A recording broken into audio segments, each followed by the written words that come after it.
Last thing before we go tonight, a couple of related items. First off, in cities and towns and hamlets across our country tonight, on this eve of the impeachment vote, under the banner of the Indivisible movement, while also as small as the molecular local level, people marched tonight. They marched in 27-degree snowfall weather in Maine.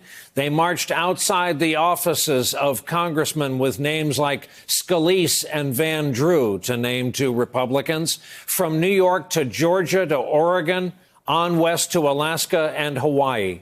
They marched in cold weather and warm, under clear skies and in the rain. They marched in support of impeachment. A related item: the folks at PolitiFact have arrived at an important decision, determining the lie of the year from among some of the 15,413 lies that the Washington Post has determined this president has told thus far in office. PolitiFact's honor this year goes to the president's contention that the whistleblower got the Ukraine call almost completely wrong.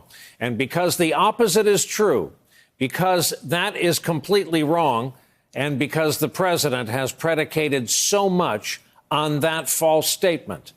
And finally, on the eve of the vote tomorrow in the House, a look at where we've been, a reminder of the voices we've heard from in the long journey here.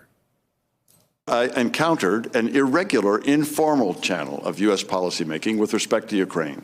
It is improper for the President of the United States to demand a foreign government investigate a U.S. citizen and a political opponent. Was there a quid pro quo? The answer is yes. He was being involved in a domestic political errand, and we were being involved in national security foreign policy, and those two things had just diverged. Everyone was in the loop.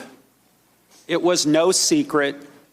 Everyone was informed via email on July 19th. Days before the presidential call. Such conduct undermines the U.S., exposes our friends, and widens the playing field for autocrats like President Putin.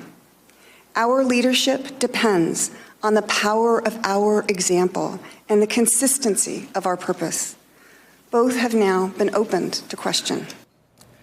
With that, that is our broadcast for this Tuesday night. Thank you so much for being here with us. Good night from our NBC News headquarters here in New York.